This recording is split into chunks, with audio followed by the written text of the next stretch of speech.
Andrew back with another video, and this is going to be the first of 3 uploads I'm going to be doing today. So this is the first one. Gotta shoot 2 more after this, but what I have here is, as you can see, it's the scratch logo WWE unified tag belts, aka the penny tags. This has been releathered by Lukkyhandz, Scott Thibodeau. This is on a brown strap. Very, very nice. A little different. This is what the belt would have looked like had they went with the original setup for it before WWE changed their mind, went to a black strap.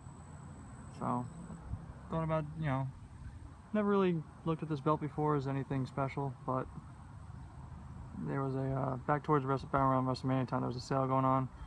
A friend wanted a belt releathered also, so I looked at it, I'm like, it's a belt that I haven't had before, and so I said, why the hell not, and went for something different.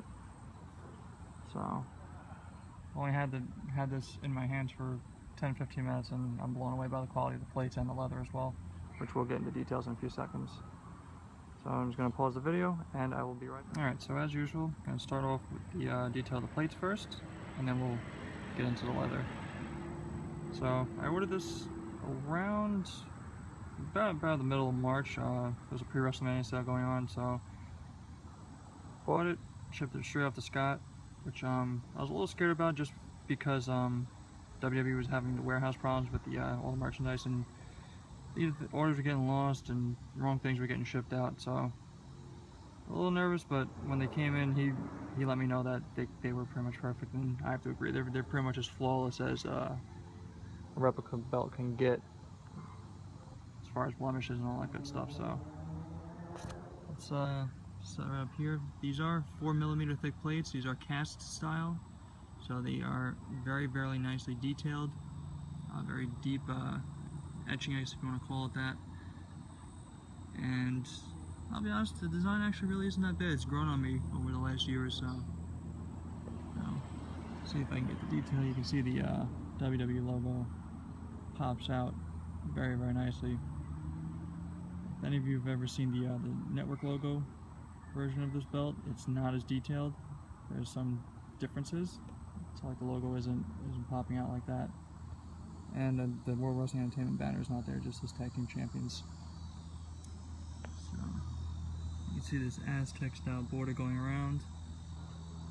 It follows all the way around the plate.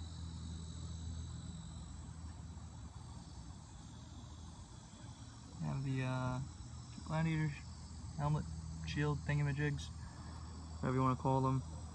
And these also pop away from the plate. Around, I believe it was around, let's see where I'm pointing, around this area here, and then here. There were supposed to be nameplates on the original belts, but WWE scrapped that idea. So just a little fun fact for you guys.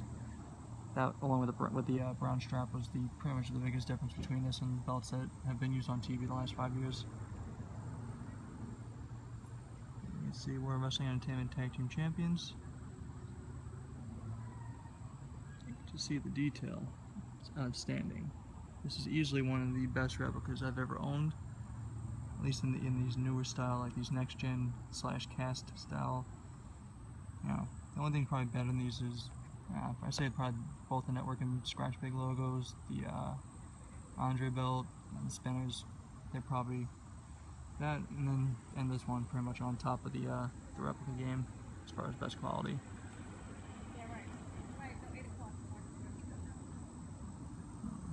That's the main plate. Start over with the side plates. You can see the gladiator helmet. Similar border as the main plate. You can see the bigger inner side plate with the WWE logo. These don't pop out as much as the main plate details, but they're definitely raised up a lot more than you would expect.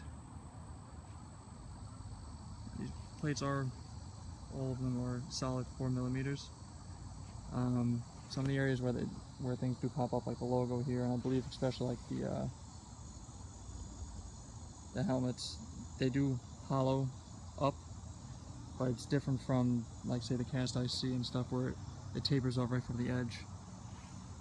So can see the right side plates are identical. Well, the inner side plates are identical, and the obviously the other one faces inwards just like the other one does.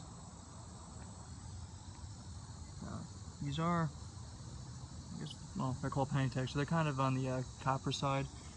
Most of the recessed areas are a little bit more of an orangey look, so to speak. It's hard to tell. Sometimes in certain lighting it doesn't show up, so you may or may not notice it here.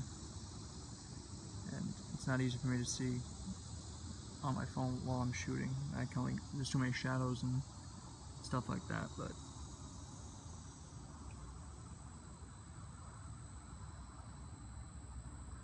alright, so I'm going to pause the video again, going to go over the leather, and then we'll wrap things up.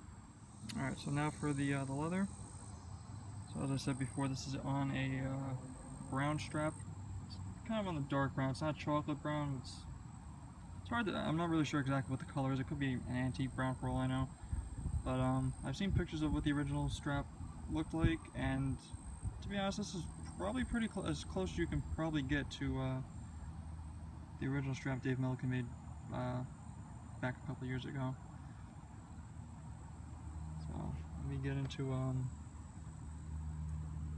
details, starting with the male side. So I did ask for, aside from the color, I did ask for a TV accurate cut, which Scott did just the way I wanted. He did a very, very nice job. His leather work, he's easily one of the best. It's so clean. As you can see, his snaps are straight, unlike certain people who charge around the same amount. And you can see this, not really sure what kind of tooling this is called, but some kind of, it's like a braided kind of twist. You can see this goes all the way around. You can see it's nicely beveled.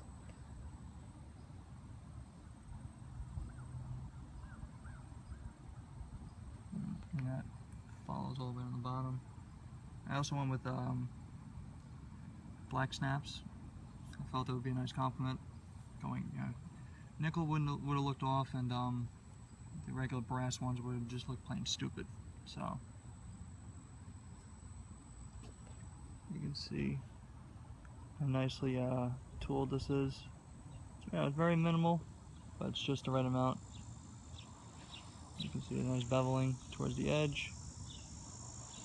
Scott pays very good attention to detail, so if you ask him for something specific, he'll be more than happy to do his best to oblige to that, as long as it's something that he could do. So, female snaps. These are 2x8. It's actually 2x8 on both sides.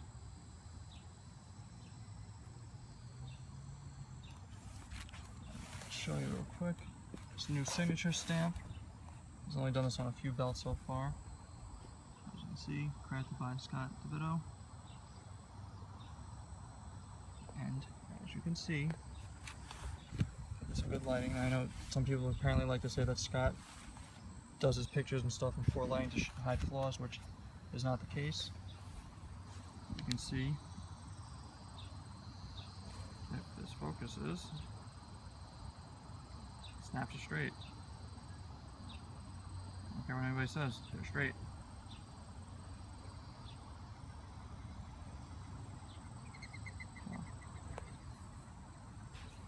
Anyway, very, very happy with how this came out. Very floppy, so let me show you the back also. Originally wanted a chocolatey brown suede backing, which is what the original had, but we could not actually source any from either Tandy. We tried Dave Milliken, he didn't have anything that was what I was quite looking for, so I just went ahead with plain black backing, which I'm more than happy to go with. He did do one with a brown leather backing, which again also looked really good, but I don't regret my decision to go with the black here at all. Nice little compliment, black and brown anyway.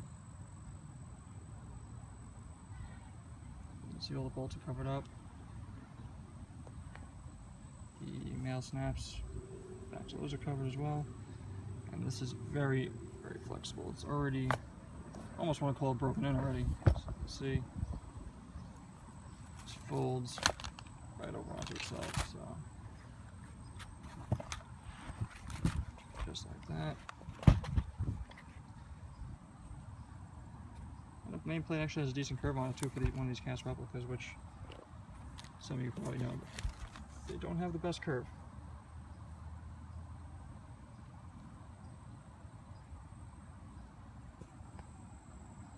Alright, so I'll pause the video one more time, wrap this up, and get on shooting the next video, because the sun's starting to go away on me with some of the shadows, so be right back. Alright, so this is just going to kind of wrap things up for this video. Gotta go ahead and hurry up and go shoot the next two. So thank you very much for watching, and big shout out again, thanks to Scott for doing this strap for me. Very, very happy with how it turned out.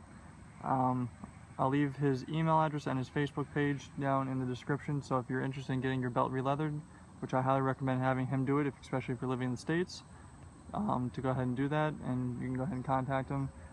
Usually runs about, for plain black releathers, he charges I think around $300 plus return shipping, and normally takes around 2 to 3 months, I believe, for turnaround time. Mine did take a little bit longer. There was other circumstances, not going to get into that, just personal things that kind of held things up, but I'm just very happy that this is in now. Can't wait to display this in my house. And yeah, so comment, rate, subscribe if you want to for more content. Obviously you get to see a couple extra videos, and you can see any of my past videos as well. Make sure you check out belttalk.com and check out the Belt Mafia Facebook page for some good discussion, buy, sell, trade, and a couple giveaways. So until the next one, take care.